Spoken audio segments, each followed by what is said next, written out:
We're going to try this again.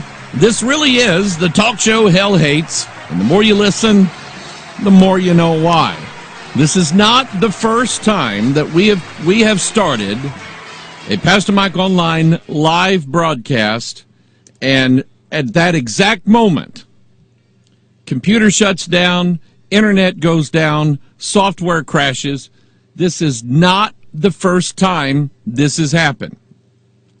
And here's what's peculiar to me. The computer's been running. I did a reset of it this morning. Clear everything out, start all over again. You have to do that with computers. They just need a reset every now and then. So I turned it off, turned it back on, got all the software running, got my Microsoft Outlook over here so I can read everybody's emails, got my King James Pure Bible Search software running. I've got a website I'm going to show you today, and I've got just a bunch of things to talk about. We're going to talk about sorrow and travails and how that leads to the birth. We're going to discuss all that today, and I've got an article here that one of our watchers sent. But anyway, I had everything running. Everything was running exactly the way it is right now.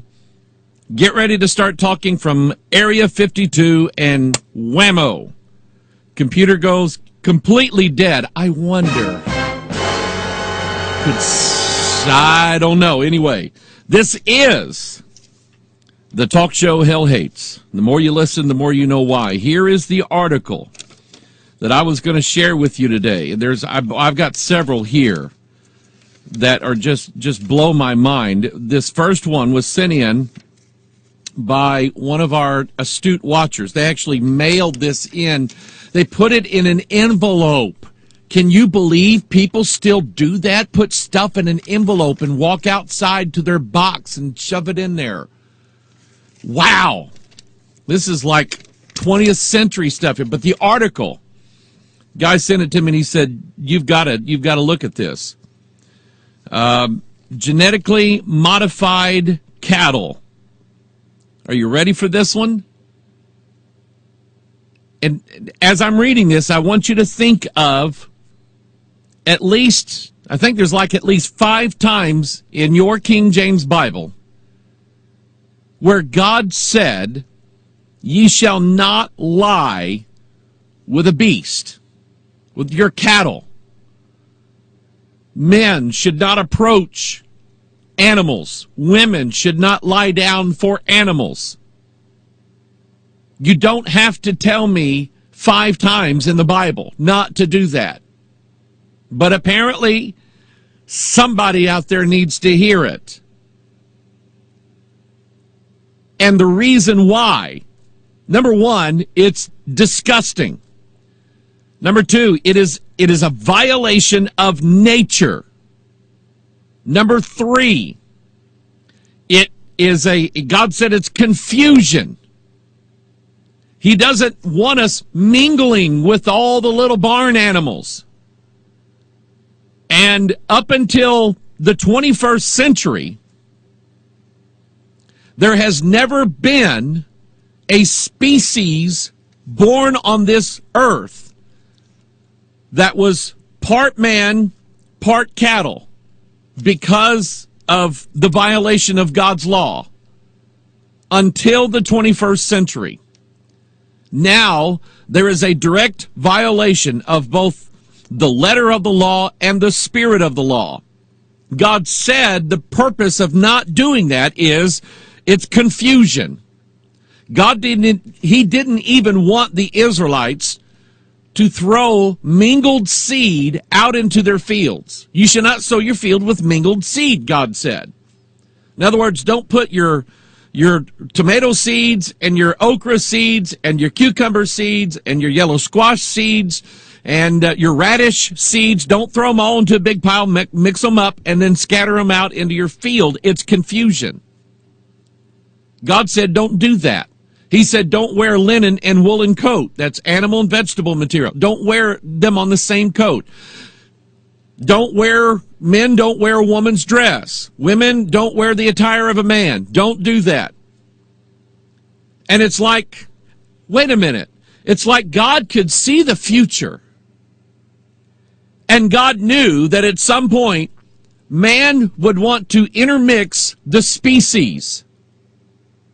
And in the 20th century, in the 19th century, in the 18th and the 17th century, everybody thought that was impossible. And believe it or not, because some people tried it, they thought it was impossible to have a mixed kind of whatever you would call it, part man and part cattle. But now in the 21st century, we are rebuilding the Tower of Babel. We are using our imagination. We are using our imagination and imagining things that God said don't do, and now the scientists are doing them. Genetically modified cattle with human DNA may provide, here we go, the cure for Ebola. Think about, if you're conspiracy minded when it comes to Ebola, have at it. This article, this will feed you, all right? NBC News is reporting that a herd of cloned, genetically engineered cattle on a farm near Sioux Falls, South Dakota, just might provide human antibodies for the Ebola virus and cause everybody to gag. That was the wrong one. Researchers say if the approach is successful, the cattle could potentially produce gallons of blood plasma that could be used to treat the virus. The cattle, which look just like other cattle, have been genetically engineered with human DNA so that their system produces human antibodies and not cattle antibodies. Now, for anybody who would say, this is okay, they're trying to help us humans, they're trying to help us. And besides, all they're doing is changing the little part of the DNA that deals with the antibodies. I'm just going to ask a question. How do we know in the whole balance of nature, and I believe that nature, God designed nature to just be nature, to just do what it does. We don't have to be the lords over all the deer of the forest to make sure that they are minding their own business, that they're eating healthy. We don't have to do that.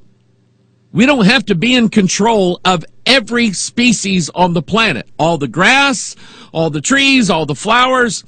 If you just let them go, they'll do what nature does. And it's a unique balance that has existed since the creation.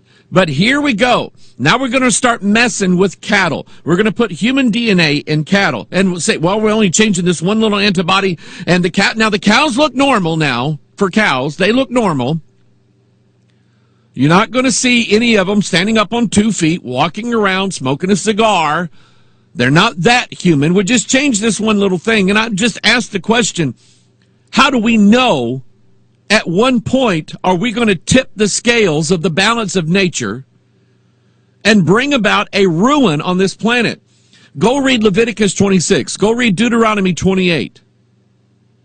God said that when we mess with his laws and don't keep his statutes and his judgments, he releases pestilences and burning agues and fevers and all kinds of sicknesses, and bad plagues are going to come and happen. Why? Because we didn't honor God's rules. God's rules said, here's my laws, live by them. Don't mess with the cattle and the goats and the little chickens. Don't mess with them. Don't mingle the seed. And by the way, if you do, the penalty for that is I'm going to mess you up. I'm going to send diseases and pestilences and cockroaches. I kind of threw that in there. But I'm going to send these things as plagues upon you for not doing what I said. And here we are. We're rewriting the book that God wrote for the cattle. The scientists said the cattle's DNA does not help us cure Ebola. So we're going to take from us and give it to them. And God said, don't do it. The website, I was going to show you the website of the company that's doing this. Let me read the article first, and I'll get it pulled up here. The cattle, which look just like other cattle, have been genetically engineered with human DNA so that their system produces human antibodies and not cattle antibodies. They're cloned so the herd is genetically identical, and they're vaccinated against various deadly diseases like Ebola. Their bodies produce antibodies in response to the vaccines, and the researchers hope these antibodies can be collected and used to treat humans with the disease. Scientists say and again, those of you who have a conspiracy theory about Ebola, inject this story into it. You have my permission. Usually, I just don't jump on every little thing that happens on the earth and says, that's a false flag, that's a conspiracy, they're trying to do that, they're going to bring in martial law. I don't normally do that. But I will. You can take this story and stick it in your Ebola conspiracy theory, because this is exactly why. I mean, is it possible that the Ebola scare is contrived and that there are elements, I'll say, people in the world who actually want people to be in fear of Ebola so that we give favor to companies like this to continue to do their research? I think I like it. I like that theory. Scientists say it's possible to collect 30 to 60 liters of plasma from each animal per month, translating into something between 500 to 1,000 human doses per month per animal. Here is the company, SAB Biotherapeutics is the company that developed the cattle, which are black and white Holstein Jersey crossbreds with fully human immune systems. Only about 10% of the cloned cattle embryos survive as calves, so each one of the herd of 50 head is precious and expensive to produce. If this approach works, it's possible that the cattle and more just like them could be producers of antibodies for a variety of deadly diseases. In other words, let's scare the snot out of everybody with Ebola. And when we are starting to do research like this, and let me just say this, I think it would be safe to assume that SAB Biotherapeutics and other companies like it have research and development going on that if we got wind of it today, it would scare the willies right out of us. It would. We're just hearing about this one thing. And I guarantee you this. I guarantee you that the president of SAB Biotherapeutics, watching the news one night, seeing that Ebola, was rampant in West Africa and that it might come to the United States, I guarantee you he wasn't sitting there going, maybe my company could work on something that would cure Ebola. Maybe we could. I guarantee you that's not how it happened. Research and development takes years. Years. Planning, strategy, laboratory failures. Takes years to get to the point to where they're actually thinking they're ready to do something. This was being worked on before Ebola. I guarantee you it was. And probably this recent, I'm pointing over here, I'm looking at their website. You guys see their website. I promise you, their research and development teams this is probably old stuff with them. Oh, yeah, we worked on that 15 years ago. We had to pull it out of the closet just to kind of make it, work on something. I guarantee you that's old. And like I said, I think they've got research and development going on right now that if we knew what they were working on, what Monsanto, what DeKalb was working on, what some of these other seed companies are working on, what some of the other these bioengineering companies are working on, I guarantee you it would scare us to death if we heard about it. But you throw in something that to us is scarier than genetically modified organisms. That's Ebola. And you say, but we can fix Ebola. We can cure Ebola. We can change you so that you won't get Ebola. Did you hear that? Now, you say, okay, I don't know about this, about changing us. Let me show you their website. This is SAB Biotherapeutics. And you know what I look for? The first thing that I went to the website, I'm going, I bet they have a symbol. Here it is right here. I bet they have a symbol. I bet I have seen that symbol before. Now, I have not gone, this symbol right here, if you remember the triple helix, that's what this is. It's a sort of a different form of triquetra. It's like the Ubuntu Linux symbol. Two things sort of squared into one, and it looks like, I don't know if I can get a close-up on this symbol. It looks like there is like the silhouette of a cube in here. So what is that? We'll go to 666alert.net. And here they are transforming the treatment of disease. Everything's about transformation, technology, leading the science of polyclonal antibody therapies, racehorses, all these press releases, all these things that they are proud of that they are doing, and that is SAB Biotherapeutics. Needless to say, I do not have stock in that company. I don't know if I have stock in anything. But anyway, it's about transformation. This is like phase 12 of a 100-phase program, or it may be phase 12 of a 13-phase program. I don't know. But the mixture of human DNA into a cow, and you understand this, right? We have successfully mingled something with the seed of men. Daniel chapter 2. We did it. Well, not we here at Area 52, but SAB Biotherapeutics. The New World Order of biotherapeutics successfully mingled something with the seed of men.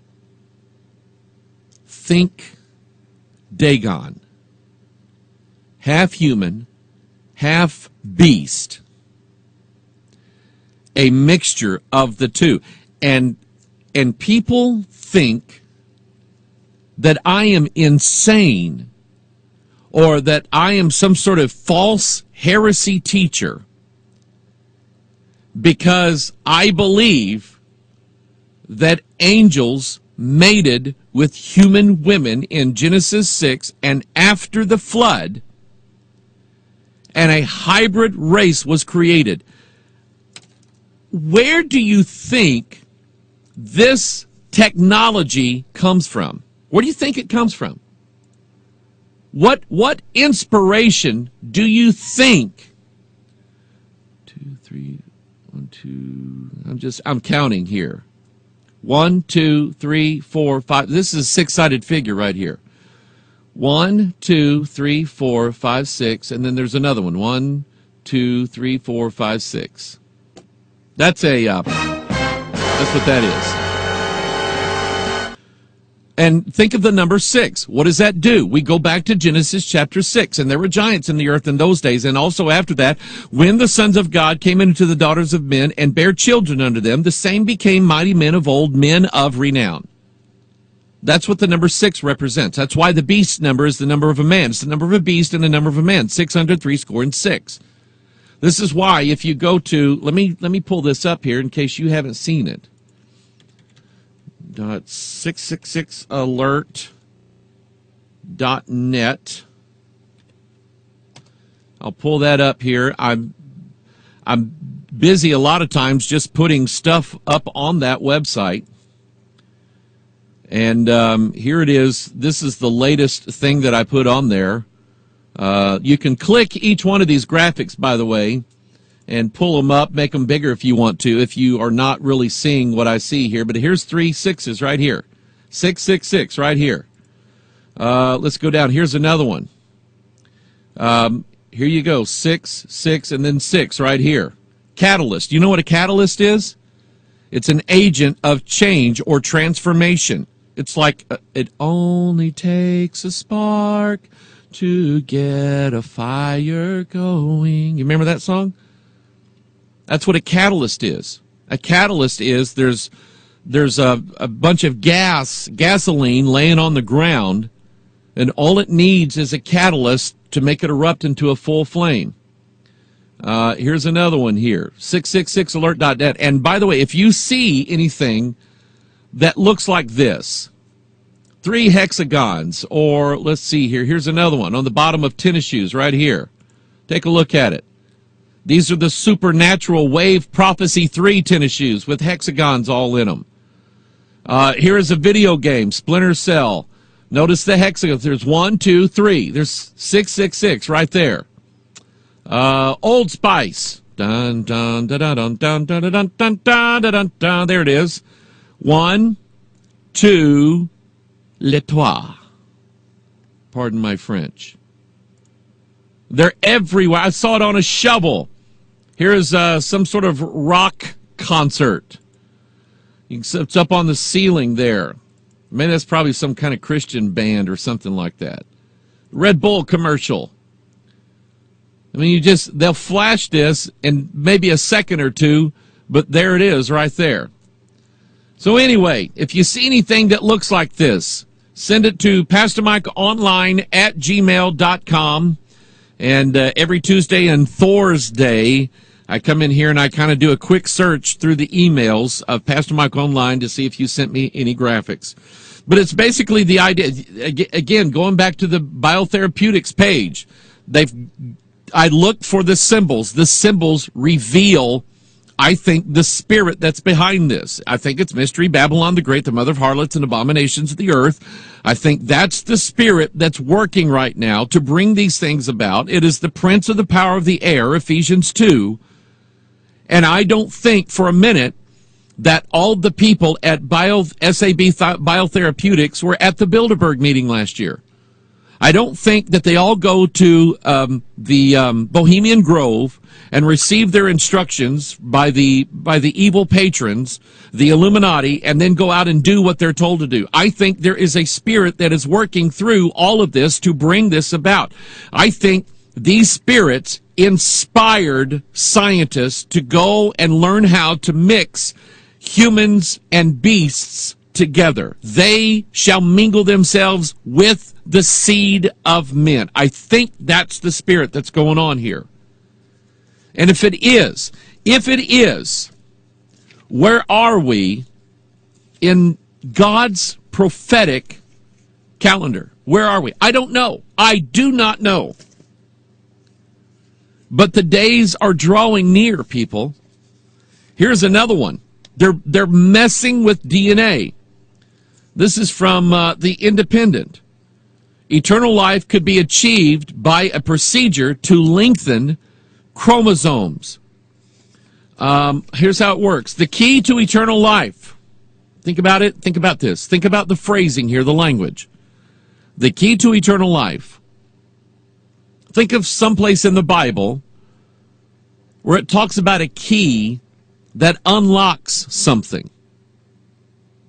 That would be Revelation 9. A star falls from heaven. I wonder who that star could be that falls from heaven. And to him was given the key of the bottomless pit. And he opens the bottomless pit, and out comes these flying monkeys. No, that's another story. Out comes these locusts with scorpion tails and horse heads and the face of men and the hair of women. They look like They look like NFL football players. That's pretty good, wasn't it? Have you seen, you watch NFL and college ball, you see these guys with the helmets and their dreadlocks sticking down 4 feet down the back of their helmet, running with the football. If I was on the other team, the first thing I would try to grab is those dreadlocks and yank his head down to the ground. That's what I would do. But maybe they put some kind of slip gel on there or something like that. I don't know. But anyway, where was I going? They're monkeying with DNA. They're messing with DNA. I was going to say, what did that have to do with dreadlocks? In Revelation 9, when these beasts come out of the pit, they sting men, and for 5 months, nobody dies. For 5 months. And here is an article about the key to eternal life. Could be a procedure to lengthen chromosomes. You know what chromosomes are? They're little crosses that your DNA is bundled in. They're called chromosomes because they are multicolored. They respond very easily to dyes. They started calling them chromosomes because they would put dyes in so they could spot things in under their microscopes, and the chromosomes took in the dye really well. Think of the rainbow. Think of the rainbow idea, the imagery, chromosomes. Chromos means color. The procedure would allow scientists to lengthen telomeres, the protective caps that are on the end of the chromosomes, and shorten with age. The telomeres protect chromosomes from getting damaged as cells divide and grow, but as they do, they slowly become shorter and eventually are unable to protect the chromosomes.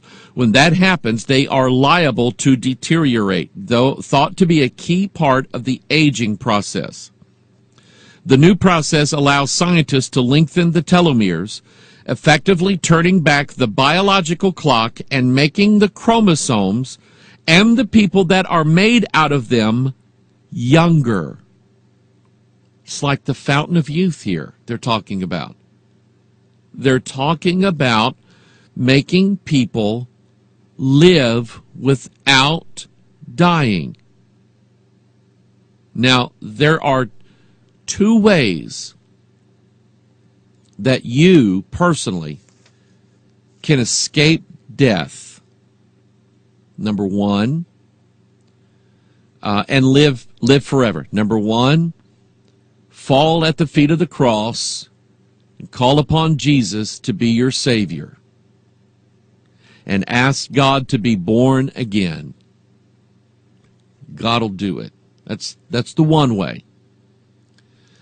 The other way is to wait until Revelation 9 in the 5th trumpet and let the scorpions sting you, so that at least for 5 months you know for a fact you won't die.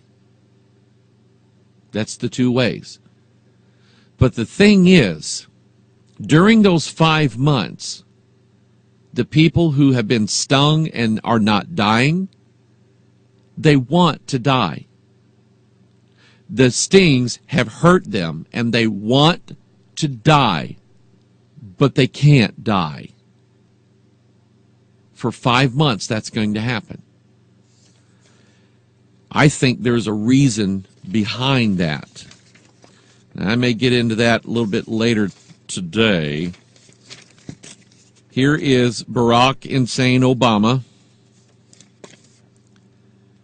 I have not watched the Syrian pilot burned to death in the cage video. I've not watched that. I don't want to watch that.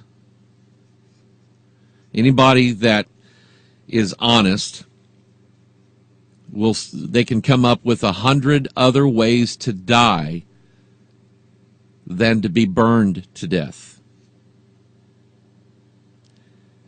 The people who do things like this are demon-possessed animals made to be taken and destroyed. I really don't. Now, I know the power of God saves people like Paul. I don't think that sending missionaries to the ISIS groups is going to make them stop. I could be wrong,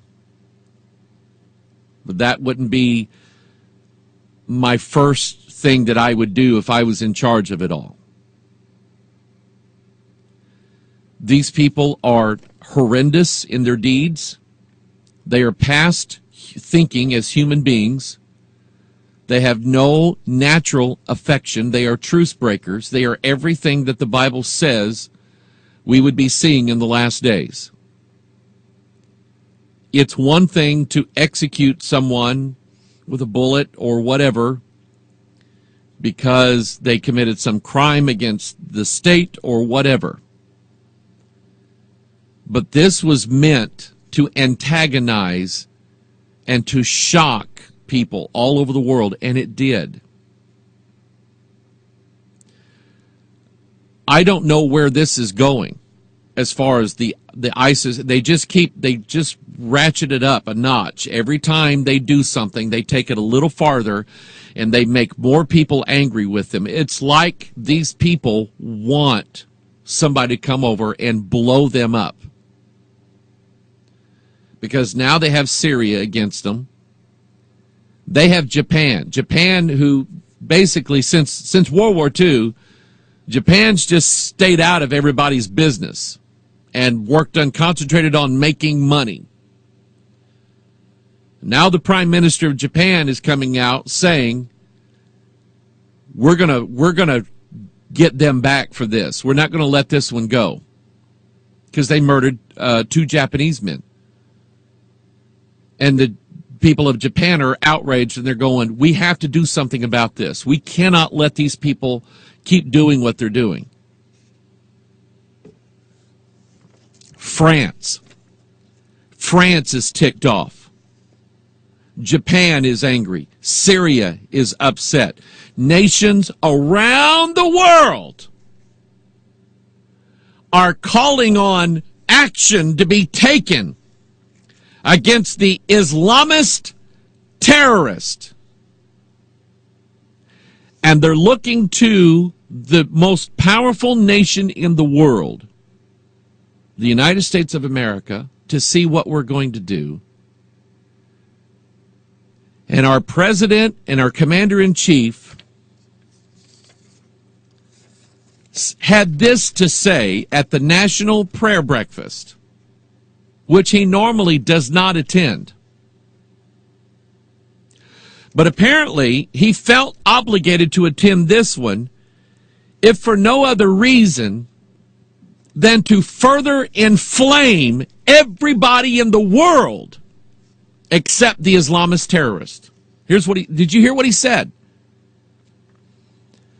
At the National Prayer Breakfast, President Obama reminded attendees that violence rooted in religion isn't exclusive to Islam, but has been carried out by Christians as well. Obama said that even though religion is a source for good around the world, there will always be people willing to, quote, hijack religion for their own murderous ends.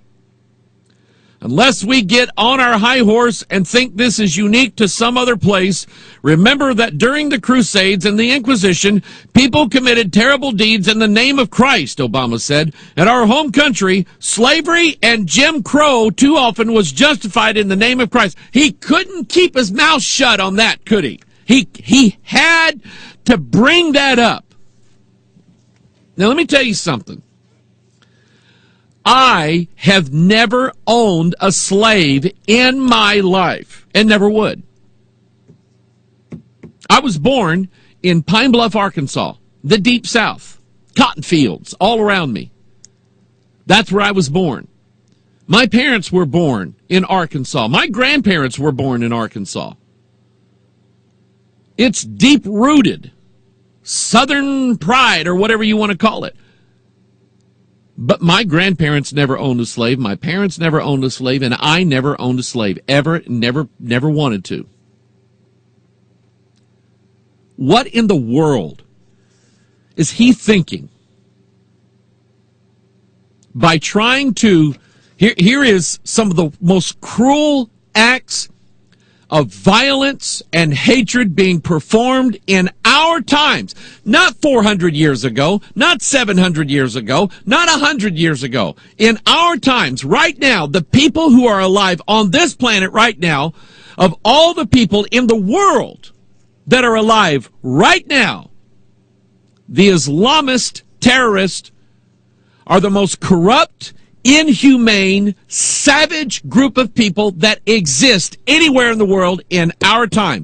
And our president doesn't want them to be blamed for what they're doing. He wants to blame us, like we're the ones who showed them how to do it. Obama also denounced Islamic State terrorists for professing to stand up for Islam when they were actually betraying it. I disagree with that one, Jack. Excuse me, Mr. President Jack. This man has a hatred. Barack Obama has a hatred for America. He has a hatred for white people. He has a hatred for Christianity.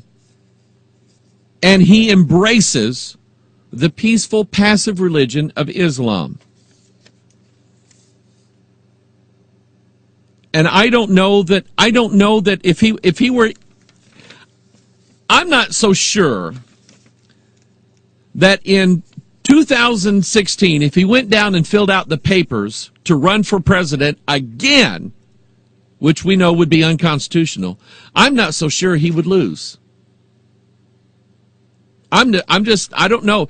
And whether it's because there's so much massive voter fraud going on that, you know, all these electronic votes are going to go one way anyway, no matter what you do, or there's just so many people in this country that have bought into those lies that they actually outnumber those of us who actually think like American people are supposed to think, like decent people are supposed to think. Maybe we are so much in the minority now that it really doesn't matter how we vote or what we do. But it wouldn't surprise me. I'm not saying that he will. I'm not saying that he's going to. And let me just throw this at you.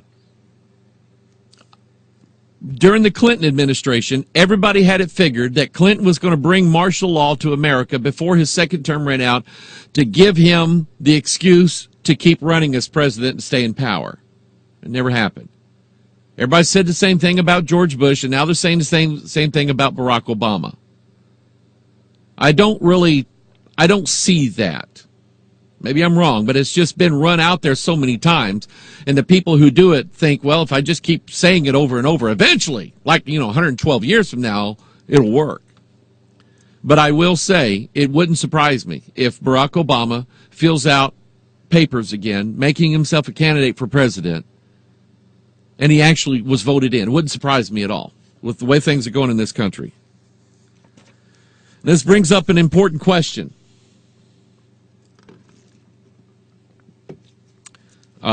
Jazz referred this to me, came into one of our email addresses. Jazz saw it and sent it to me. Hi, Pastor Mike. I just talked with my wife about what we would do if someone came and would behead us like ISIS. Should we as Christians then rely on God to protect us and try fleeing, or should we defend ourselves as good as possible, even if it means we have to kill someone? And they're quoting Exodus chapter 20, which says, thou shalt not kill. And then they put under there the New King James Version. That same passage says, you shall not murder. Some people think it's a better translation. I don't.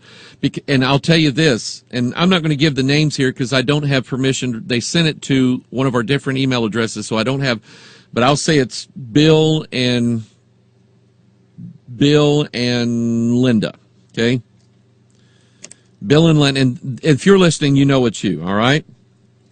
But Bill and Linda, let me share something with you. Okay? You don't need the New King James Version of the Bible to make sense out of what you see in the King James. It says, thou shalt not kill. But that's not the only place in the Bible where this law is referenced. Because if you'll look in the Scriptures, let me pull it up for you. How am I going to, what sort of magic am I going to use to bring this up? It's not magic. It's King James Pure Bible Search software. Okay? Type in the word murder into your King James Pure Bible Search software. And in Matthew chapter 19, verse 18, he saith unto him, which? Jesus said, thou shalt do no murder, thou shalt not commit adultery, thou shalt not steal. And what I'm showing you is that the commandment to not kill is not this wide, expansive, don't kill people, chickens, fish, deer, rabbits, or anything like that. Don't kill anything. Don't kill germs. It doesn't mean that. The Bible the King James Bible will do a better thing of defining itself than going outside of it. And all you have to do is look in the New Testament to see what Jesus said about it, and he said, do no murder. So the commandment in Exodus 20 is, thou shalt not murder somebody. Murder is always defined as the intentional killing of someone who is innocent. That's what that means. The intentional killing of someone, or maybe it's unintentional. Manslaughter is in America. If you're driving down the road and your wife sends you a text and you glance down briefly to look at your phone, and in the course of that you run over somebody or hit somebody else's car and kill them, you will be held for involuntary manslaughter. You killed them. You caused their death. It was your reckless deeds that caused their death. And they were innocent. They didn't do anything to you. Now, if a guy comes into my house at 3 o'clock in the morning, the good people of the state of Missouri have decided that a man's home is his castle. And the law basically says that if somebody's in your house at 3 o'clock in the morning while you're in bed asleep, it's safe to assume that he's not there to sell you a vacuum cleaner. He's there to cause harm or mischief. And you have an absolute right as a citizen of the state of Missouri to shoot, to kill anybody that comes into your house. It's called the Castle Law, and that applies to your car. If somebody comes over to your car in a menacing fashion and they are trying to get into your car, you have the absolute right to end their life. There is no law in the state of Missouri that says you have to let someone try to kill you or take your stuff. That law doesn't exist. It's not murder if, let's say that we were home one night and ISIS terrorists came to our house, kicked in our door, and they were going to behead Lisa and I or take us hostage. I will kill them dead if I get the ability to. I will shoot them dead and then call 911 to tell them to come pick the bodies up off of my carpet. That is not murder. That is self-defense. It is defense of property. It is defense of family. And you, Bill and Linda, you have an absolute, number one, you have a right to do it in this country. Number two, I believe biblically you have an obligation to do it. Especially you husbands. There is no law in God's book that says you have to stand by and watch somebody rape your wife and pray for them while they're doing it. There is no law that says that.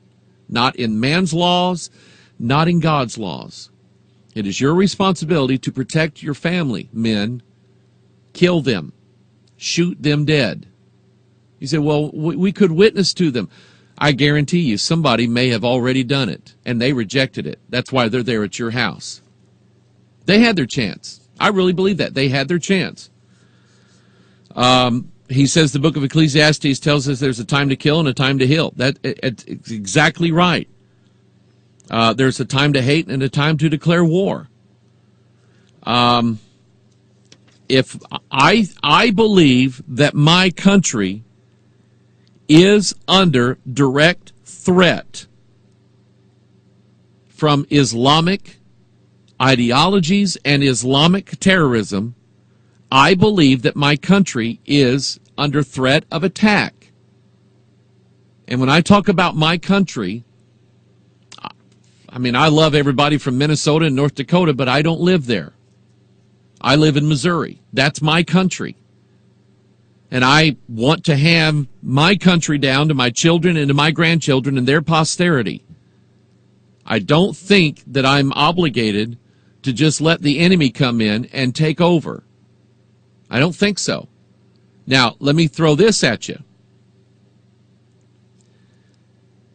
Let's say that they came and attacked my family and me, and I had no means of defending myself. Who do you think brought that about? God did. And in that case there, I'm going to rely on God either to save me, or I'm going to rely on God to give me grace to endure the hardship and the martyrdom. It's as simple as that. God's always going to be in charge of every situation, Bill and Linda. I promise you He will. He will be in charge of every step of your life. And it is interesting to try to ponder these things. Really, if we don't have an established answer, then what do? We just wait and trust on the Lord. And God takes care of His people. So anyway, I hope you you mentioned here about Peter drawing his sword, and Jesus told him not to. There was a reason why. Peter didn't understand why they were coming to get Jesus, but Jesus knew it, and he was all for it. Why? Because he knew they were going to take him to the cross. He did not want Peter messing that up. That was Peter's salvation, and Peter didn't know it yet. So anyway, you brought up some good issues here, and I appreciate that. And it's just a shame that we have to actually think about stuff like this. But this is the world that we live in. I'd be interested. Let me do this, and let me do this right here, if it'll work. Hang on here. There we go. And let's look at some emails, see what you got in mind here. Mike says, hello, Pastor. It is not time to put a politician in the White House. We need a warrior like Joshua as president. You know, I probably would agree with that.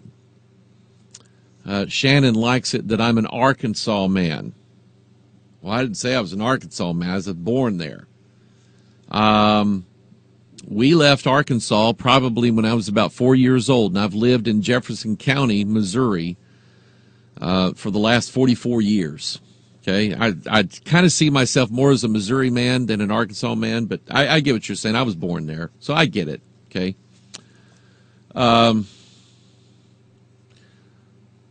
Let's see here. Myrna says, Pastor, I went to the premiere of Jupiter Ascending. Won tickets to the radio email. And this is a spoiler alert. I have not seen the movie, but to me, anytime you talk about a god ascending, and that's what Jupiter is, it's got my attention. Let's see what Myrna has to say. Number one, they're going to harvest the earth. There are 3 gods, and one was born on earth, and she is the mother of the 3 other ones. And finally, after 91 millennium, her DNA was perfected on the earth, and now she can take back the earth. She is called royalty. Everyone calls her Majesty. Number 2, she controls bees. Boy, think about that for a minute. Number 3, she falls in love with a hybrid who is a part dog character. That's blah, blah, blah. There needs to be a law against that, and there is. And he even says he is more dog than human, and he was created to fight in wars. By the way, he got his wings cut off. There you go. Let's see. Number 3, they're collecting an essence of some sort from the humans when they harvest the planet, and she accidentally drops one of the jars with 100 humans' essence in it, and she freaks out. Remember, this is kind of new to her because she doesn't have the full memory of who she really is. Number 4, every beast and look-alike human in that movie seems to be beast/human DNA, This is like in-your-face sickening. Number 5, they accuse humans of making or killing dinosaurs. And yes, there are dinos in the movie that speak English. I didn't know they spoke English. Anyway, there's a lot more. They need to harvest humans in order to live longer. When I see this, I only think of the Bible when the devil knows his time is short. Myrna, I appreciate that. I appreciate you sending me that. Now you got me curious. Now I want to go see it. Okay, I'll probably wait till it comes out and I'll look at it later. But you got my interest on that, Myrna. I appreciate that. By the way, before I move on, we're going to take our Bibles. We're going to kind of pick up where we left off the other day, and I want to just kind of touch on something that I talked about last night during our evening service. I was just kind of going over some notes for last night, and I got a phone call from a man in our church, and he is, maybe even as we're speaking right now, he is talking to the principal of his teenage son's school. His son, this family is a great family. They are a black family that they come down from the St. Louis area Sunday morning, sit with us during church. I took 2 of their boys. They got 4 boys and they got 1 boy on the way. I took 2 of the boys to camp last year, and they were just some of the best kids I've ever had at camp. This is a good family. This is a man and a wife that are taking the raising of their children seriously. This is the same man who, a few days after the whole Ferguson thing started heating up and riots were everywhere, this man stood up and said, I grew up in Ferguson. I know the people. I know how they think. I know how they raise their kids. They are teaching their children to hate authority, especially white authority. They are teaching their children to hate cops, to hate white people. Their music is full of rape, murder, protest, killing cops. This is what these people feed on all of their lives. He said, I can say it because I was one of them. And I'm just stunned that he's saying this, and I commended him for doing it. Let's not, whether we're white or black or Native American, one of the reasons I like Myrna, she is a Canadian First Nations girl. She is full-blood, what we would call Indian, but that's who she is. She's born again, she loves the Lord, and she knows that some things that her people do are absolutely wrong, pagan-rooted, and she loves her people, she loves her family, but she's got to stand against them.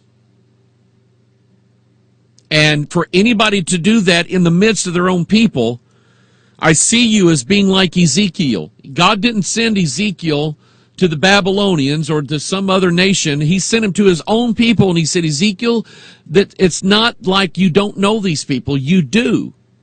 And I'm going to have you tell the truth to them, and they probably won't like you for it, and they probably won't like what you say, and they probably won't respond to it. But I am not going to leave these people without a warning. And God sent Ezekiel to do just that. And if you read Ezekiel, you'll find out very quickly that Ezekiel was laying the blame. Now listen to this now. Ezekiel was laying the blame and the guilt of how Israel turned out.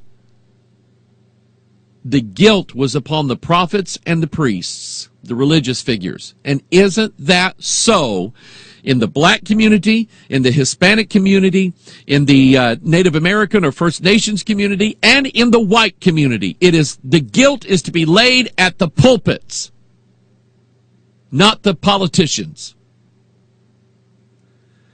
Anyway, he stands up and he has a heart that he wants to reach his people, and he stood up against them in our church.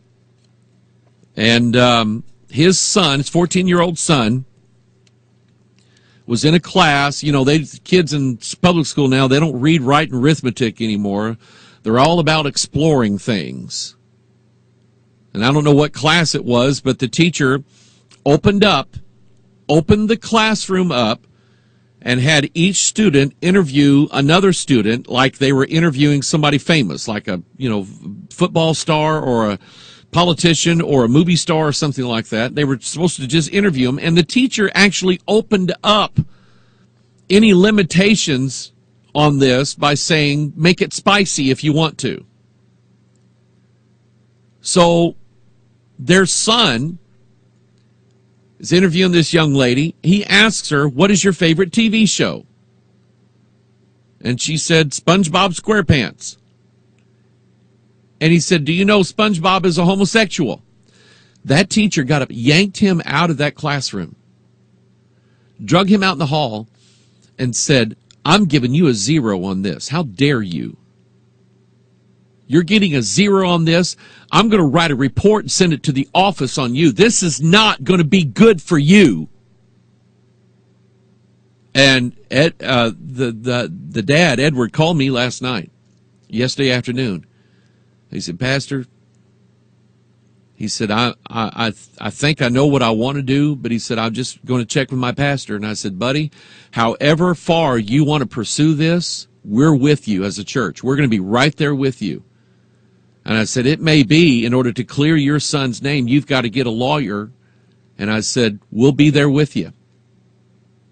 He got a call from the principal yesterday. The principal was wanting to compromise. The principal told him yesterday, he said, well, I'll tell you what we'll do. We could go one of two ways with this, Ed. I just think you ought to just take the deal. One of the things we could do is just like give him a reduced grade on this particular assignment. Or maybe the teacher could give him a completely different assignment altogether for him to do. And Ed said, no. My son didn't do anything wrong. He is not going to take a reduced grade, and he's not going to do another assignment unless the whole class does another one, but he's not doing it. And he said, I'll come over there tomorrow and we'll talk. And God stirred me up with that last night, and I preached out of 1 Samuel 17 about the Philistines being in Shochoh, which belongeth to Judah. The Philistines had encroached into an area that they had no business in. And I saw this as that. I saw this, the public school, with their political correctness. His younger son was harassed by a teacher in school because he said something about a gun. And it wasn't like, I'm going to pull a gun on you or nothing like that. It was some innocent little thing.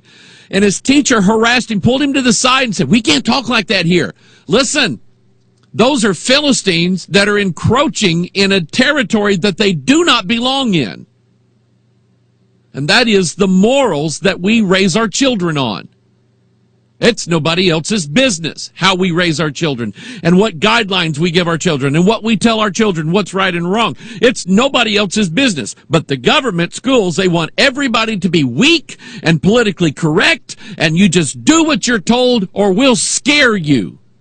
And they're trying to scare him. And he's not being scared.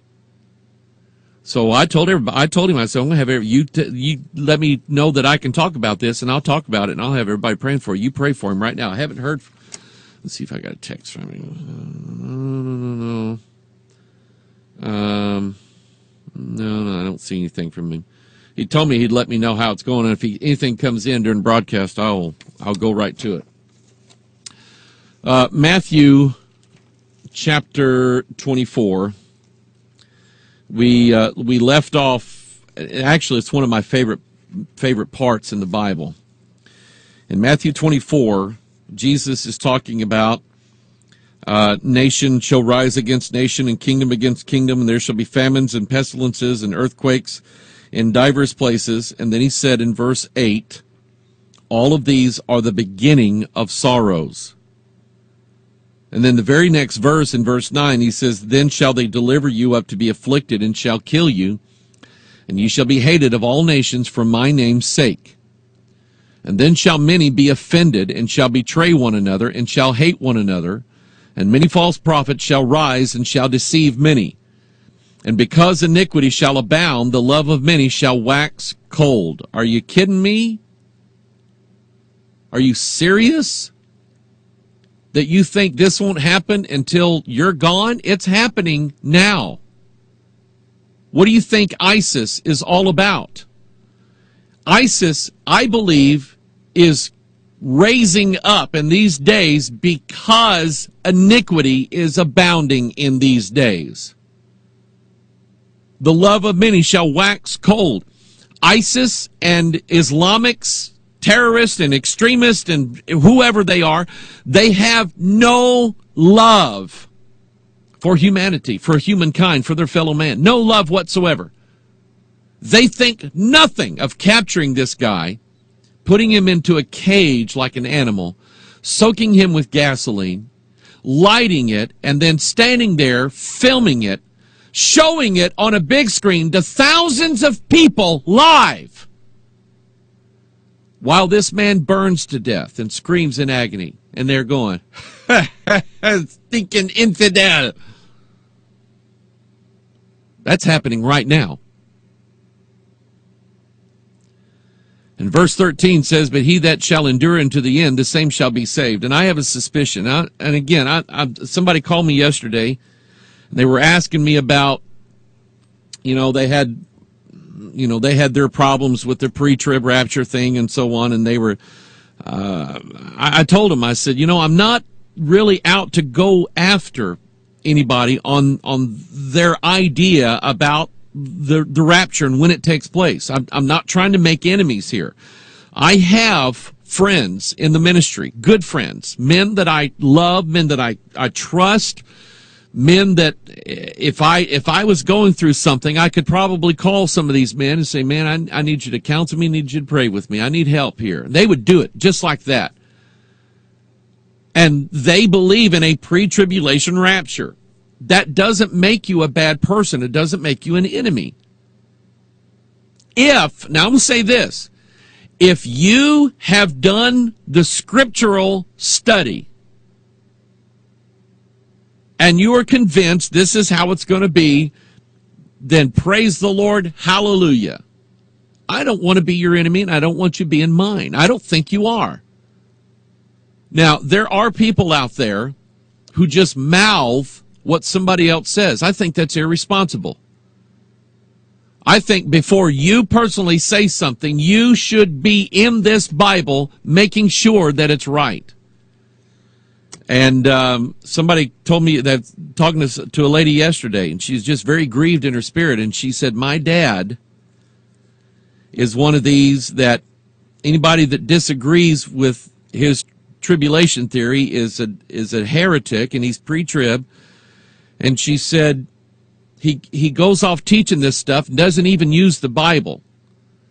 He's teaching Larkin, and he's teaching some of these other guys. He's teaching this and he's teaching that, but he doesn't. It's like he doesn't even know the Bible, and he's telling everybody this. And this verse 13 here, but he that shall endure unto the end, the same shall be saved. I guarantee you. And again, if you have studied it out and you've settled on that issue, then praise the Lord.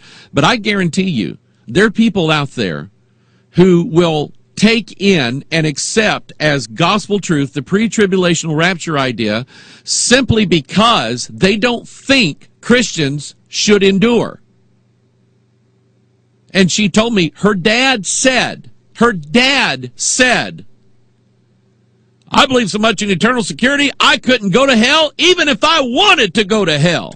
And I'm just going, that is not God's version of salvation for anybody. I couldn't go to hell if I wanted to. And then a friend of mine's telling me that a pastor that he knows is saying, I'm so eternally secure I could get the mark of the beast and God saves me. You know, let me tell you what that is. That's tempting God, is what that is. You're promoting tempting God by saying, God, you said you would save me no matter what. I'm declaring right now that I hate you, that I want to go to hell, and I'll take the mark. And you can't stop me, and you can't do anything about it. I dare you to save me. And listen, that is exactly what the devil tried to get Jesus to do up on that pinnacle. Cast thyself down, for the Bible said the angels to come and pick you up. Go ahead, Jesus, take a jump. God's got to honor his word.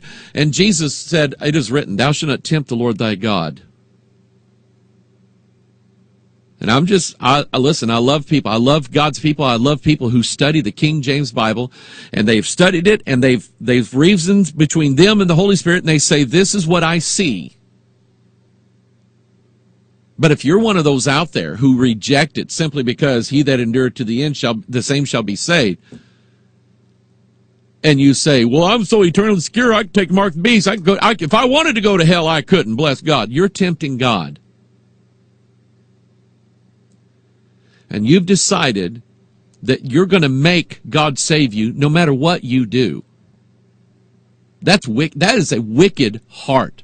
That heart doesn't sound a whole lot like it's got a lot of Holy Spirit in it.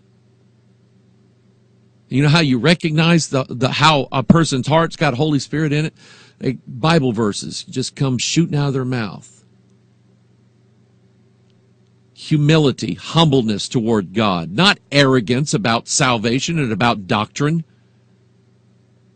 God did not give us this amazing, sacred book so we could hold it up and be arrogant and say, I'm better than everybody else. Look at what I've got. Look at what I believe. And everybody else who doesn't agree with me is a heretic. God didn't do that for us.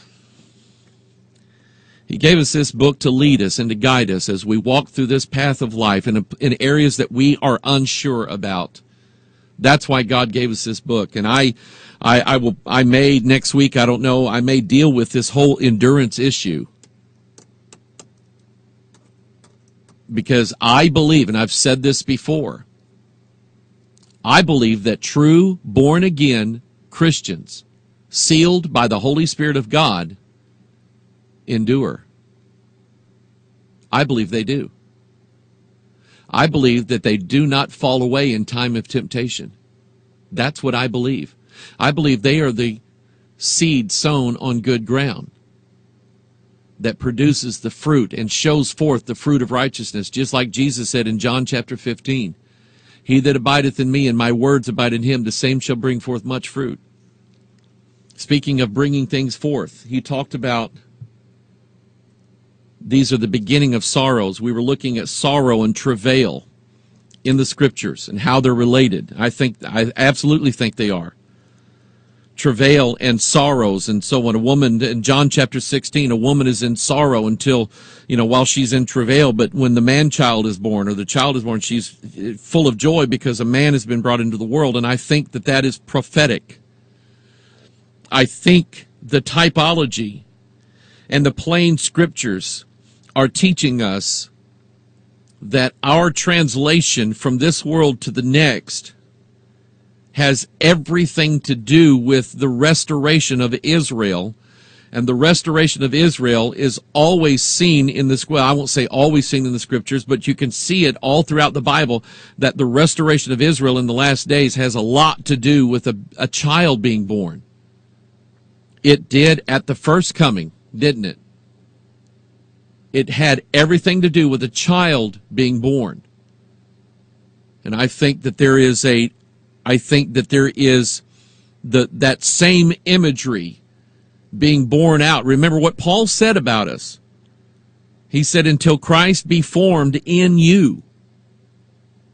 And it just gives you something to look at the imagery of a woman being in travail. What did Paul say in 1 Thessalonians 5? For they shall see peace and safety, then sudden destruction cometh upon them as travail upon a woman with child, and they shall not escape. And that whole travailing thing is all through the Bible. Isaiah chapter 54. Turn your Bibles there.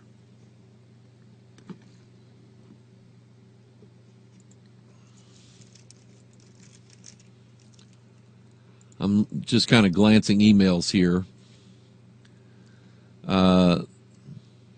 Hey, that looks pretty interesting. Martha sends me a video.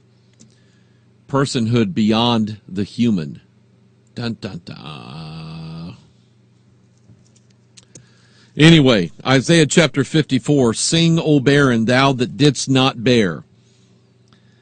And ask yourself the question, are there any stories in the Bible about a woman who couldn't have a child? Oh, yes, of course there is. How about Sarah? How about, I don't know, Rachel? How about Hannah? How about the Shunammite woman? How about Samson's mother? She's not given a name. Her husband's name is Manoah, but I guess she's Mrs. Manoah. And she's an old woman. She hasn't had a baby. And the angel of the Lord appears unto her and says, guess what? You're going to have a baby. And you know what he's going to be? He's going to be a Nazarite from his birth. And you know what else? He's going to save his people. You see, in all the beautiful pictures in our Bible, the Savior is always born. And I love that. So think of, just ponder this image of a woman that cannot have a baby, and now God blesses her. Sing, O barren, thou that didst not bear, break forth into singing, cry aloud, thou that didst not travail with child. There it is, right there. For more are the children of the desolate than the children of the married wife, saith the Lord. And, oh man, I love this. Enlarge the place of thy tent. Let them stretch forth the curtains of thine habitation. Spare not, lengthen thy cords, and strengthen thy stakes. You know what that's saying? You live in this little tent because you don't have any kids? Guess what? You need to go out and buy some more canvas and some more ropes and some more tent stakes. That's what you need because you're fixing to have a bunch. For thou shalt break forth on the right hand and on the left, and thy seed shall inherit the Gentiles and make the desolate cities to be inhabited. Fear not, for thou shalt not be ashamed, neither be thou confounded, for thou shalt not be put to shame. For thou shalt forget the shame of thy youth, and shalt not remember the reproach of thy widowhood any more. To me, it's interesting, he mentions the shame of thy youth. You know what? When Paul was talking about in 1 Corinthians 13, that's the charity chapter. And he's talking about in there, he said, when I was a child, I spake as a child, I understood as a child, I thought as a child, but now that I'm a man, I put away childish things. You know what I see in that? In the Old Testament, they're always referred to as the children of Israel. The children of Israel. And I think there's this double application here where Paul, number one, was talking about literally his childhood, and he's grown up from that now. He's not what he used to be as a child anymore. But then also we know that Paul was a zealot for the law. And he had a childish understanding of the law and of God and of his salvation. Remember what Paul said in Galatians. He said the law is a schoolmaster. And what does that imply? It implies the schoolmaster was someone who was rigid and brought about discipline for everything that you did wrong. That was the schoolmaster. You didn't have your homework done. Wham, wham, wham. But he said, when I was a child, back when I was a child of Israel, I had childish thoughts and childish ways. But now that I'm a man, now that I've seen the other side, I'm writing about the New Testament here, the New Covenant. I put away childish things. And I think Israel right now as a people, they're in their youth and they have the shame. Let's be honest. Didn't we all have stuff we did when we were young that we're going, oh my goodness, not that story again, Mom. Thou shalt not remember the reproach of thy widowhood anymore. Reproach of thy widowhood. Can you think of a story in the Bible where a woman becomes a widow and there is no one to claim the inheritance? Can you think of one? Can you think of a story that says that? For thy maker, oh, I love this, is thine husband. And by the way, the King James translators knew who that was, so they capitalized the M in maker. The Lord of hosts is his name. And thy Redeemer, the Holy One of Israel. The God of the whole earth shall he be called. The Lord hath called thee as a woman forsaken, and grieved in spirit, and a wife of youth, when thou wast refused, saith thy God. Think of Hannah. Here is Peninnah having all the babies, and Hannah has none. But let's think about this for a minute in case we get all puffed up. Those of you who don't like Israel, those of you who say that all the enduring verses in the Bible and all that stuff, that's to Israel, because Israel's going to have to be saved by works, not grace. Let me ask you a question. Elkanah, who was the husband of both Hannah and Peninnah, who did he love the most? Hannah or Peninnah? Hannah. Yeah, Peninnah was good to, have babies with. But he loved Hannah more. You know who that is? We're Peninnah. Yeah, Jesus loves us. But he loves his people more. God showed me this one day. I was thinking about the body temple. And I was looking at the 24 elders that surround the throne, and we have 24 ribs that surround the throne in our temple. 12 on one side, 12 on the other. And I was trying to think of, wow, it's like 12 tribes in the Old Testament, 12 apostles in the New Testament. And I was sitting there just thinking about it. Which side would represent the Gentiles with the apostles? Which side would represent Israel? And I remembered that when Jacob was going to bless Manasseh and Ephraim, he was supposed to put his right hand upon Manasseh and his left hand on Ephraim, but what he did was he crossed them. And he put his right hand upon Ephraim and his left hand upon Manasseh. That the firstborn came last, and the lastborn came first. That's exactly what Jesus said. The right hand blessing went to the secondborn. The Gentiles, I think we are these ribs on the right side here, because the right always comes first, then the left. But then I started weeping when I thought about that, and the 12 apostles being on the right side. Well, Israel's on the left. And then I remembered where God put my heart. It's in the center, but it's just over to the left a little bit. And if you go read the law, there's great things in the law. You go read the law about how God had Aaron make a breastplate and put 12 stones in that breastplate, each one different stone, and above each stone you write the names of the tribes of Israel. And then he said, here's the reason why I want you to do this.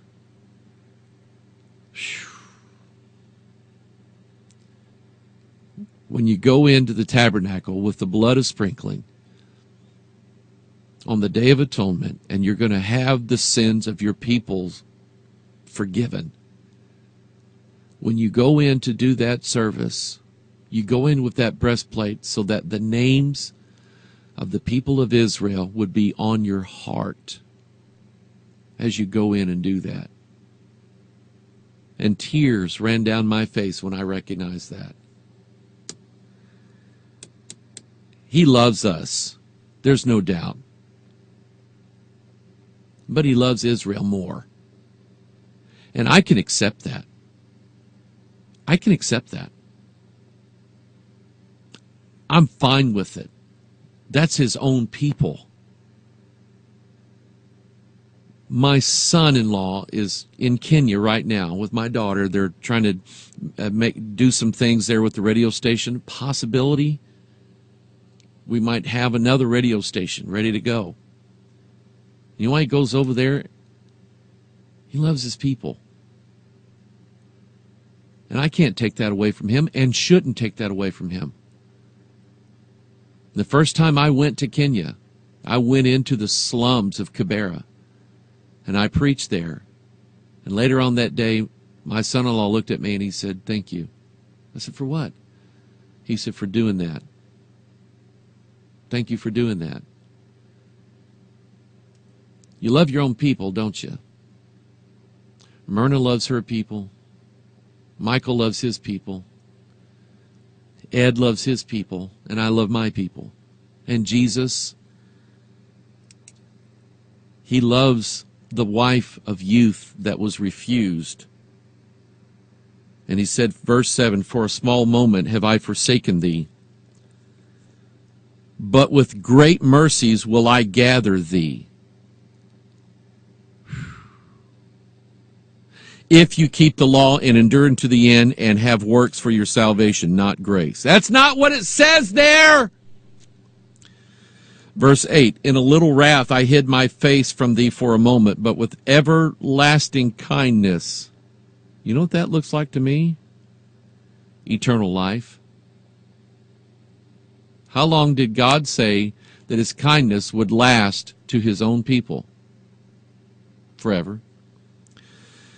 "With everlasting kindness will I have mercy on thee, saith the Lord thy Redeemer," capital R. And then he said in verse 9, this is where people, you want to start shouting hallelujah, then just go ahead. I think there is a connection here between verse 9 and Matthew 24. He said, "For this is as the waters of," guess who? "Noah unto me." Jesus said, as it was when? In the days of Noah. Noah's been brought into this now. "For as I have sworn that the waters of Noah should no more go over the earth, so have I sworn that I would not be wroth with thee, nor rebuke thee."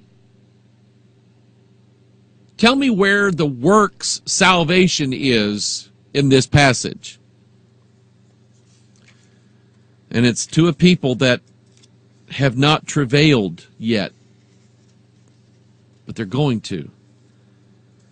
Isaiah 66:5. Oh, cut it out. Racist haters after me today. Isaiah 66:5. "Hear the word of the Lord, ye that tremble at his word.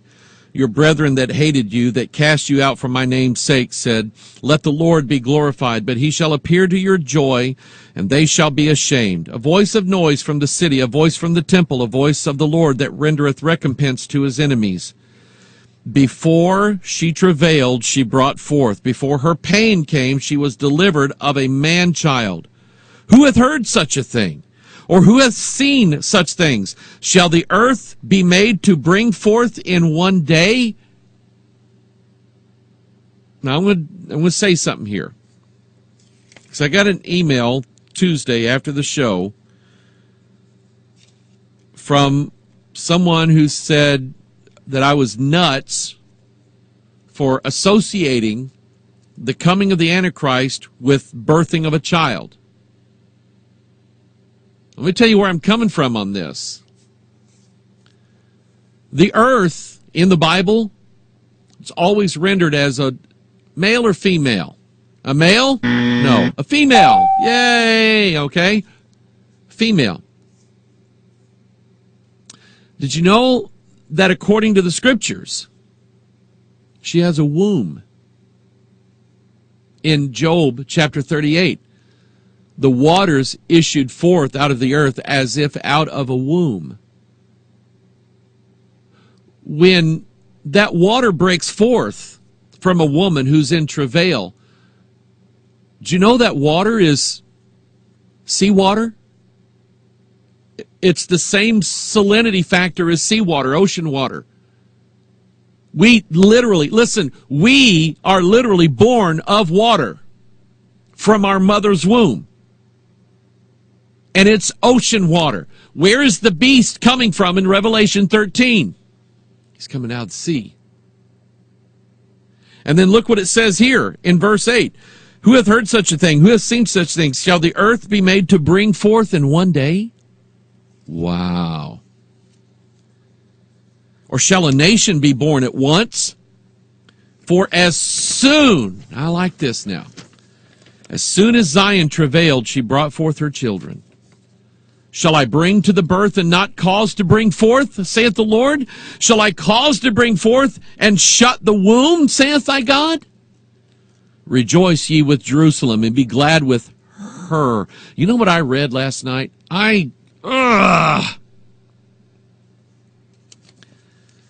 We've had in our church the heresy of a man by the name of Finis Dake brought into this place on 2 occasions. I didn't know who he was until that was brought up. If you've ever wondered where Benny Hinn and Kenneth Copeland and Kenneth Hagin and Joyce Myers get a large portion of their idiocy from, and some of the stupid stuff that they say and come up with, they get it from Dake. Dake wrote a book back in 1939, 1940, I think it's 1949, called God's Plan for Man. And he says some of the most outrageous, lame things in the world. Things like, you'll recognize this. Things like if you are saved, then sickness and disease does not belong to your body. You can proclaim those things to be gone in Jesus' name, and God will provide for your healing. In fact, he's the one that associated wellness in your body with salvation. And he teaches that if you are sick, you have lost your salvation because there is sin in your life, and you need to confess it and get it out, and then God will heal your body, and then he will restore you to salvation at the same time. That's what he says, what he comes up with. And I having been confronted with this stuff at our church, I decided to look into it, and I got a copy of his book. It's about this thick, and I kid you not, every time I just open the book up in a random place and I start reading, and every time I start reading, I find something that's so ludicrous and idiotic, and yet these people believe every word that he says. You know what he said? He said that I know you believe that it never rained before the flood, but that's not true. That's what he said. I swear to you, that's what he said. He takes you on this little maze of scriptures so that you can rightfully conclude that it had rained many times before the flood. And yet there in Genesis chapter 2, the Bible plainly says God had not caused it to rain upon the earth in those days. But he gets you to believing that it is. And then you know what? This is what got me. He said, Zion shall bring forth her children. You know what he said? He said, I bet you believe that the earth, that the church is typified as a woman or a virgin or a married or an unmarried woman. I bet you believe that. And he said, you're wrong. The scripture nowhere talks about that. And he used the logic. Faulty logic. Now, the church is Christ's body, and is Christ a man or a woman? Huh? And I'm thinking, let's see, Ephesians chapter 5. This is a great mystery, but I speak concerning Christ and the church. Christ is the husband. Paul said that he has espoused us as a chaste virgin to one husband. But he ignores all of that. And people worship this guy. And he's absolutely insane. And I've been posting stuff every time I find something, I post something on Facebook, and I'm just going, I can't believe people believe this. He teaches that Jesus did not become the Christ until he was 30 years old. That's not what the Bible says. He teaches that Jesus was not the Son of God until he was born in Bethlehem. That's a lie. Daniel chapter 3 proves it. Anyway, God says, rejoice ye with Jerusalem, be glad with her, all you that love her, rejoice for joy with her, all you that mourn for her, that ye may suck and be satisfied with the breasts of her consolations, that ye may milk out and be delighted with the abundance of her glory. For thus saith the Lord, behold, I will extend peace to her like a river. I've got peace like a river. Remember that song? And the glory of the Gentiles like a flowing stream. Then shall ye suck, and ye shall be borne upon her sides, and be dandled upon her knees. You know, I love that image. You know, we take little babies, put them on our knees, and we just, and they love that. As one whom his mother comforteth, so will I comfort you, and ye shall be comforted in Jerusalem. See that word comfort? That's a Holy Ghost word right there. And when you see this, your heart shall rejoice, and your bones shall flourish like an herb. Think of Ezekiel 37. And the hand of the Lord shall be known toward his servants, and his indignation toward his enemies. For behold, the Lord will come with fire, and with his chariots like a whirlwind. How did Elijah go to heaven? Anyway, to render his anger with fury and his rebuke with flames of fire. That girl's going to travail, going to have a baby. Jeremiah chapter 4, verse 30, when thou art spoiled, what wilt thou do? Though thou clothest thyself with crimson, though thou deckest thee with ornaments of gold, though thou rentest thy face with painting, in vain shalt thou make thyself fair. Thy lovers will despise thee. They will seek thy life. For I have heard a voice as of a woman in travail, and the anguish as of her that bringeth forth her first child. The voice of the daughter of Zion that bewaileth herself, that spreadeth her hand, saying, Woe is me now, for my soul is wearied because of murderers.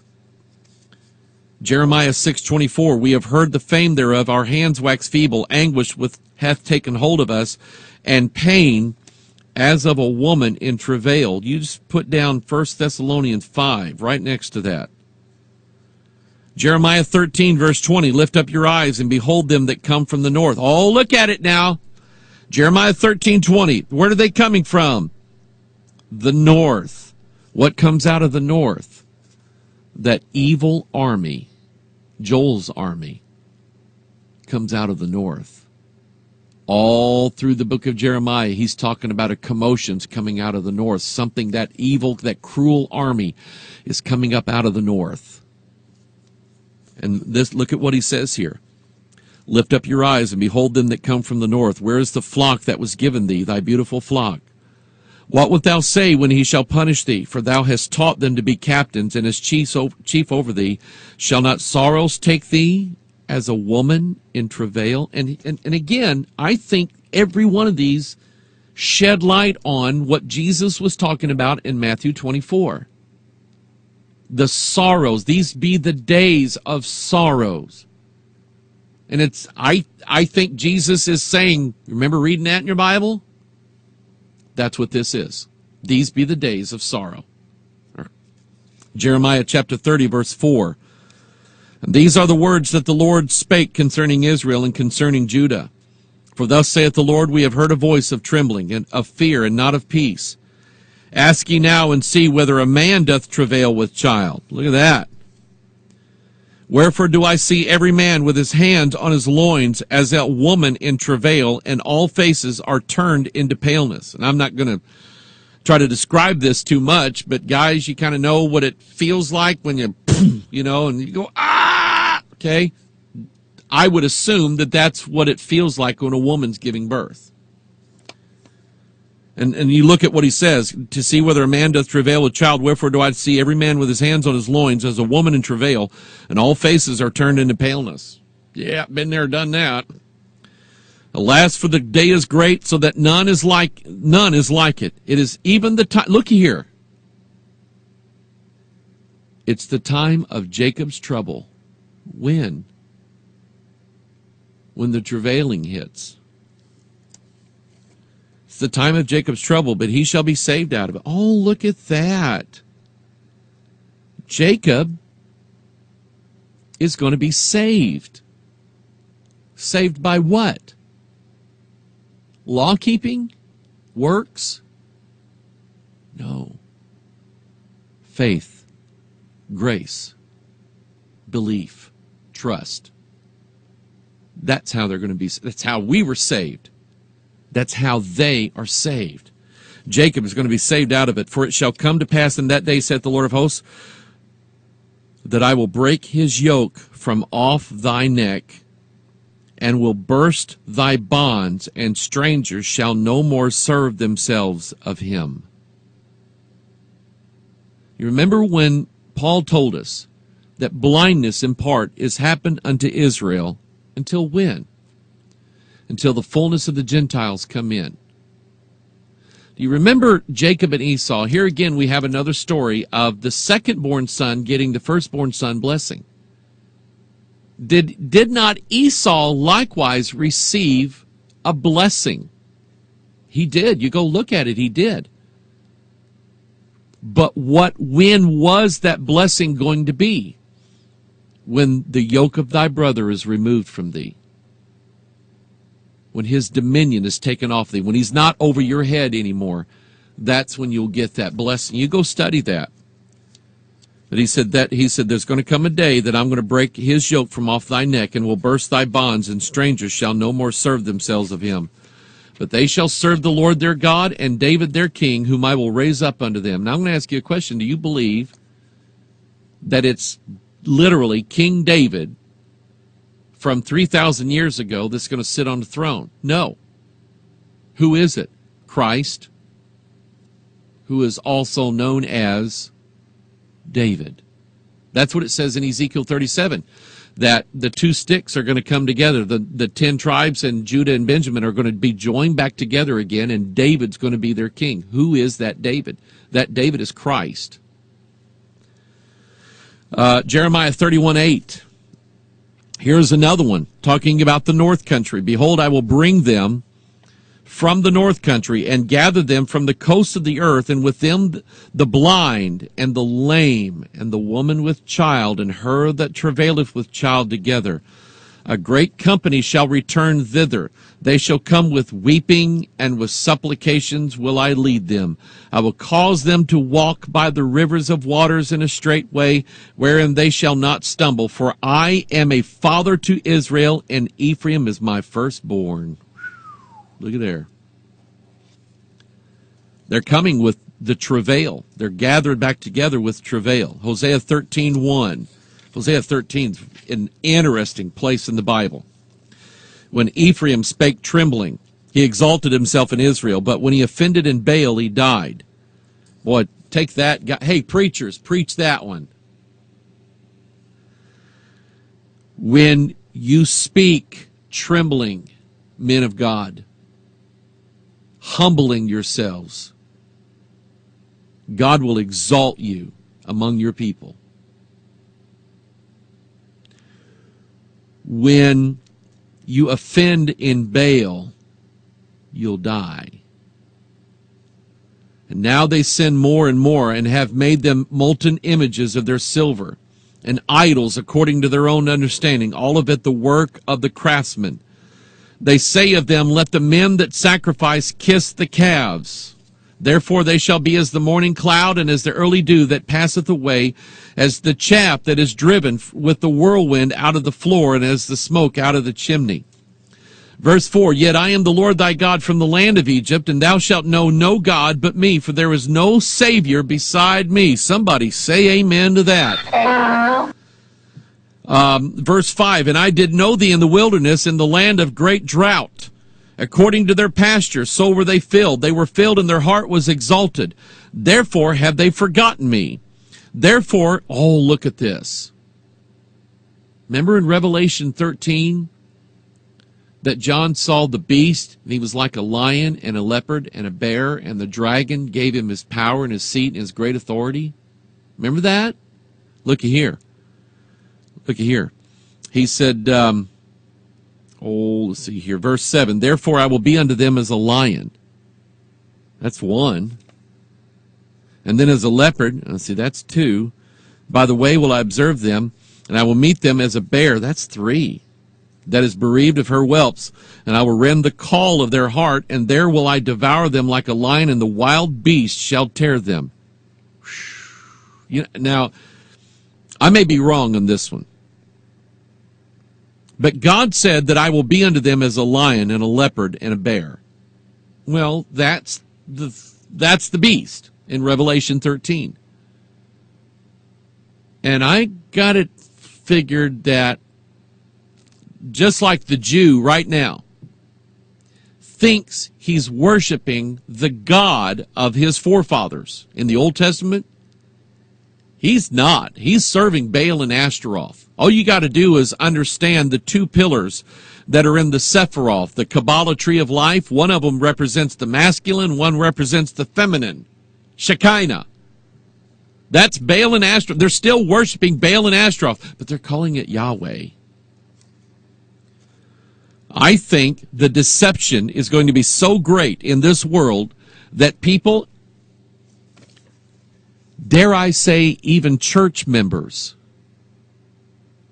are going to think that they're worshiping the real God, but they're not. They've been deceived. They wanted to be deceived. They swallowed deception whole. They didn't want the knowledge of the truth to save them. So God said, I will send them strong delusion, and they shall believe a lie. I think there's churches going to be open in those days worshiping the beast, the image of the beast. And they're going to think they're worshiping God. I don't think so. I don't think they are. Verse 9, O Israel, thou hast destroyed thyself, but in me is thine help. I will be thy king. Where is any other that may save thee in all thy cities and thy judges, of whom thou saidst, give me a king and princes? I gave thee a king in mine anger, and took him away in my wrath. The iniquity of Ephraim is bound up, his sin is hid. Oh, here we go. Look. Watch this now. I want you to think of the iniquity of Ephraim is hid. Where is it hid? It's bound up. And if you have ever listened to any of these New Age charismatic gurus tell you that you've got God's power bound up on the inside of you and it needs to be released, if you've ever heard them say that, pay attention to this, because this is really what's bound up on the inside of you. By the way, what did Proverbs tell us about something bound up? Foolishness is bound in the heart of a child. A rod of correction will drive it far from them. So look at what it says here. Those of you who have ever been, you've sat in the worship service, you've sat in the charismatic Pentecostal, whatever it is, and they're always telling you, you've got God bound up inside of you. You need to release your faith. You need to release your words of faith. You need to release God to go to work on these. Let me tell you what it is that's bound up on you inside. It's iniquity. The iniquity of Ephraim is bound up. His sin is hid. Listen to verse 13. The sorrows of a travailing woman shall come upon him. He is an unwise son. You know why? Foolishness is bound in him. It never was driven out. For he should not stay long in the place of the breaking forth of children. I will ransom them from the power of the grave. I will redeem them from death. O death, I will be thy plagues. O grave, I will be thy destruction. Repentance shall be hid from mine eyes. Boy, I like this.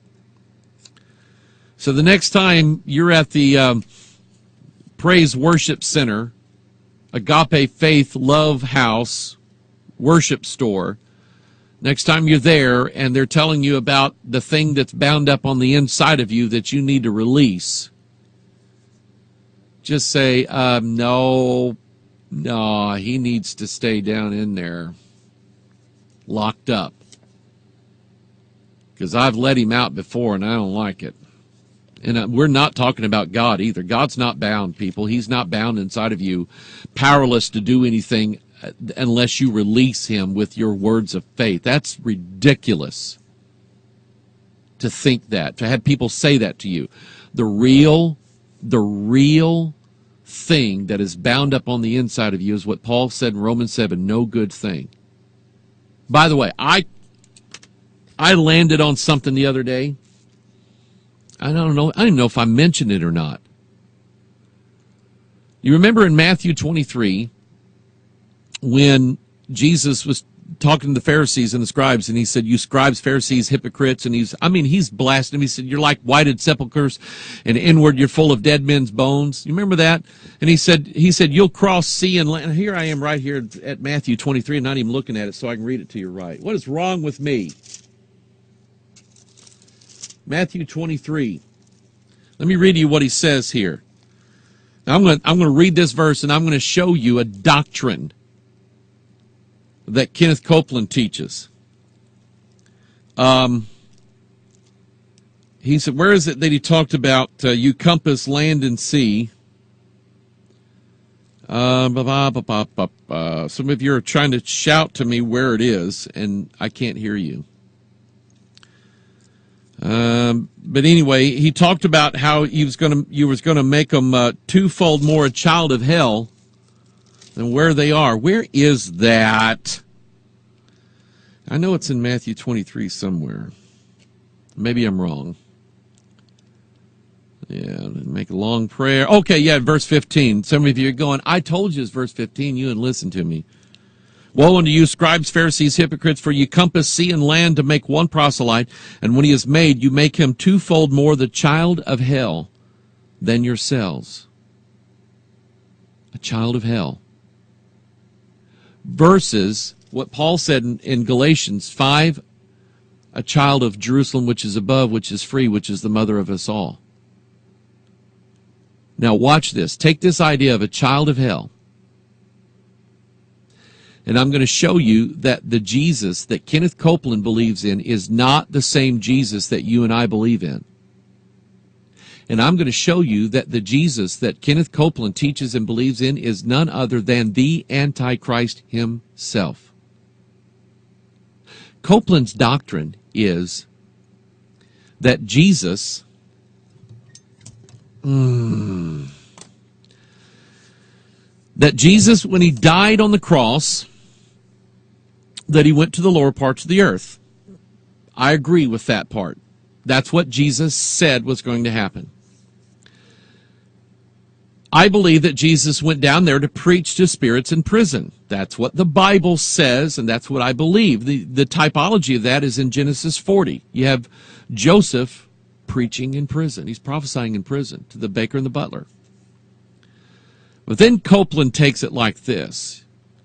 He describes Jesus as his twisted, emaciated body that's writhing in agony as demons literally are just ripping him apart and punishing him, and he's screaming and crying in agony in hell.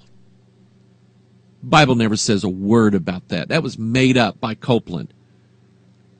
Now here's where it gets interesting. He said, then Jesus uttered his faith words. You catching this?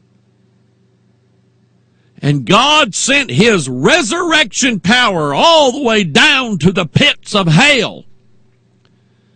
And Jesus was reborn in hell.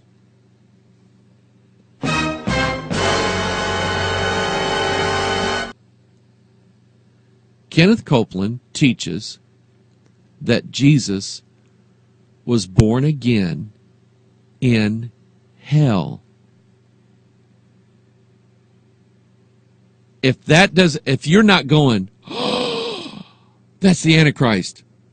That's the Antichrist. That's like the phoenix. The phoenix dives into the fire and then rises up out of the ashes, the fire, and he's born again. Oh, he's the Antichrist. Of course he is.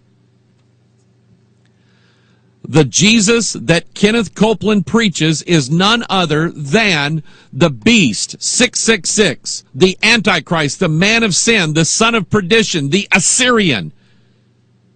That's who he is, the one that Copeland says was born or reborn in hell. It's the Antichrist, people.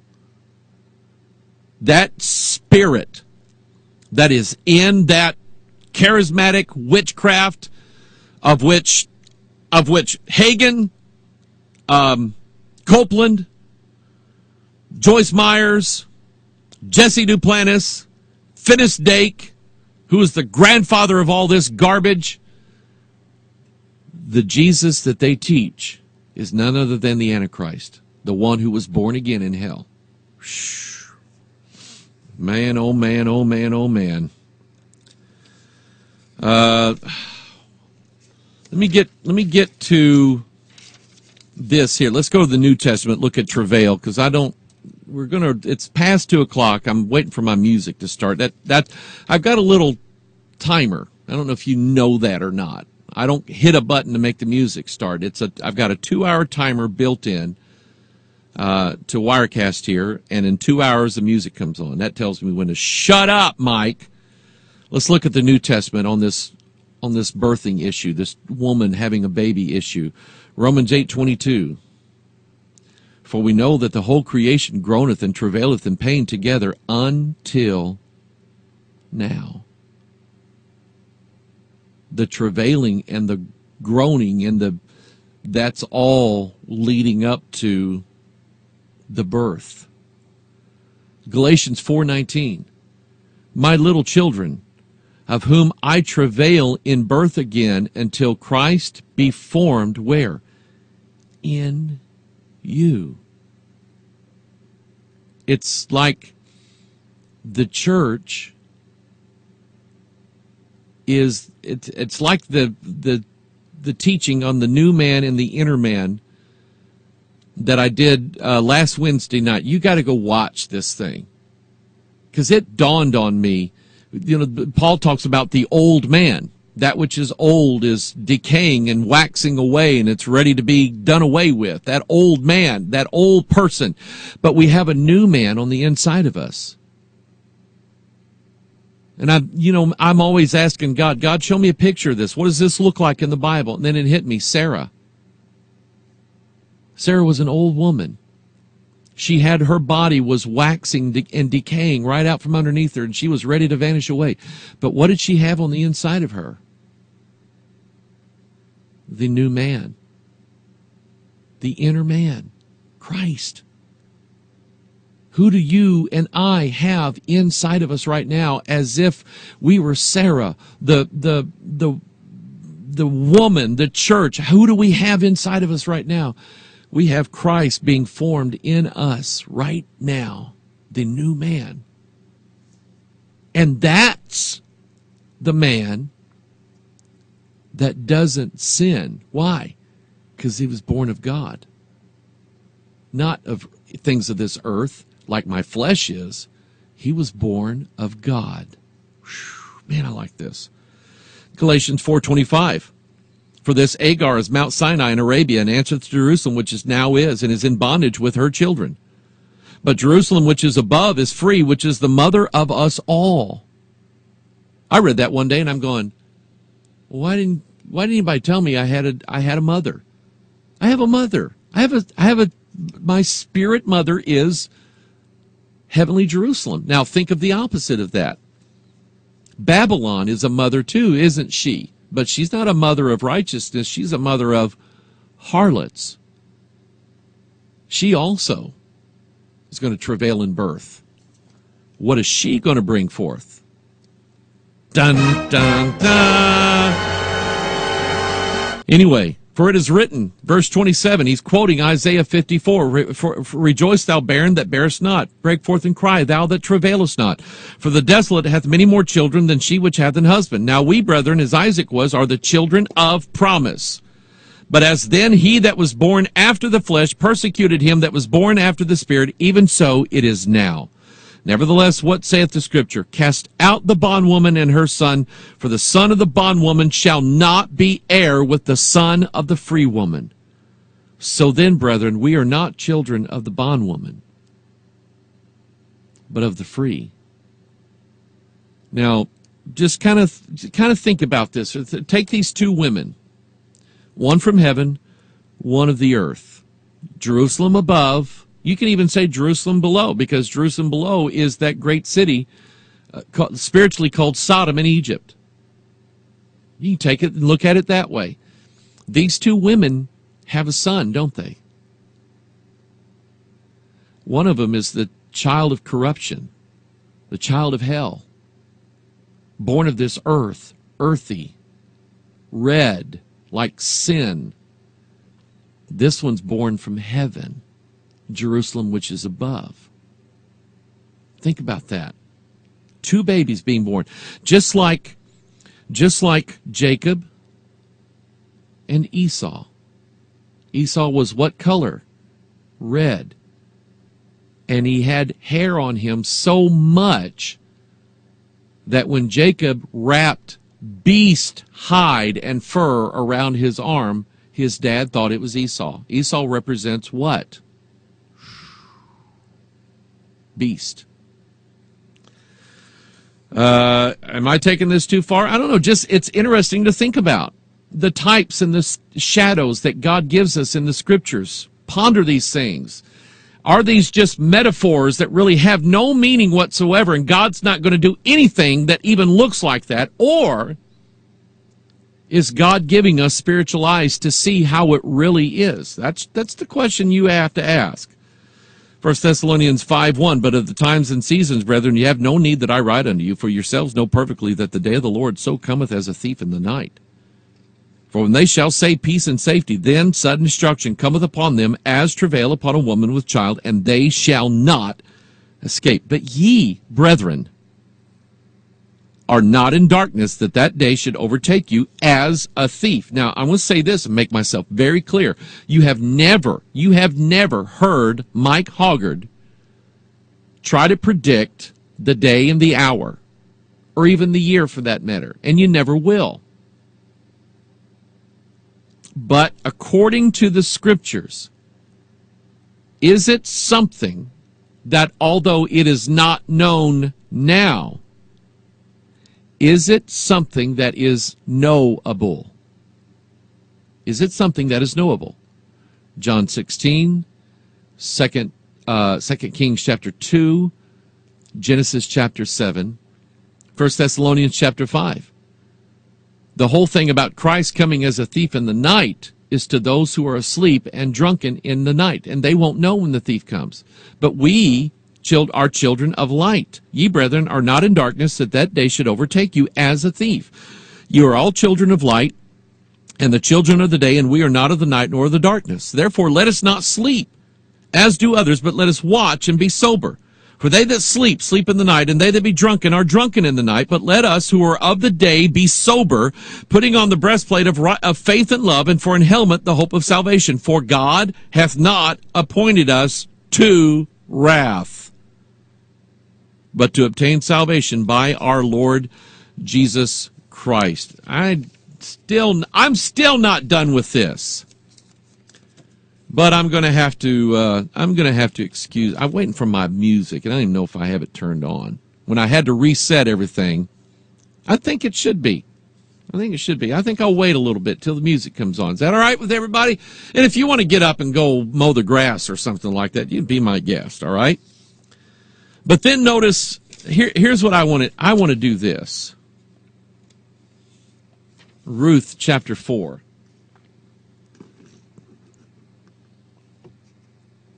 I love this. Ruth chapter 4 and 1 Samuel chapter 4 both deal with a child being born